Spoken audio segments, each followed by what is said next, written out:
Hello. আমি ফুসকা। আমি খেতে দারুণ চটপটে হলেও আমার অতিরিক্ত টক ও ঝাল তোমার পেটে অস্বস্তি তৈরি করতে পারে। হ্যালো, আমি আইসক্রিম।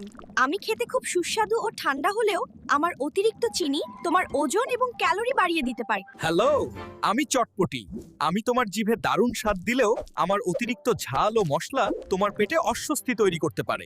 হ্যালো, আমি হালিম।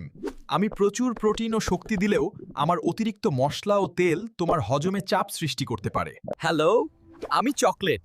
আমি তোমার মন ভালো করতে পারি, কিন্তু অতিরিক্ত চিনি ও ক্যালোরির কারণে আমি তোমার ওজন বাড়াইয়ে দেখাতে পারি। হ্যালো, আমি চিপস। আমি খেতে খুব মচমচে আর মজাদার হলেও আমার অতিরিক্ত লবণ ও তেল তোমার উচ্চ রক্তচাপের ঝুঁকি বাড়িয়ে দিতে পারে। হ্যালো, আমি পুরি। আমি গরম গরম খেতে খুব মচমচে ও সুস্বাদু হলেও আমার অতিরিক্ত তেল তোমার হজমে সমস্যা এবং ক্যালোরি বাড়িয়ে দেয় থাকে। হ্যালো, আমি ললিপপ। আমি দেখতে খুব রঙিন এবং মিষ্টি হলেও আমার অতিরিক্ত চিনি তোমার দাঁতের ক্ষতি করতে পারে এবং ক্যালোরি বাড়িয়ে দেওয়া করতে পারে। হ্যালো, আমি রাস্তার চা। আমি তোমার ক্লান্তি দূর করলেও আমার অতিরিক্ত চিনি আর কনডেন্সড মিল্ক তোমার রক্তে শর্করা বাড়িয়ে দিতে পারে।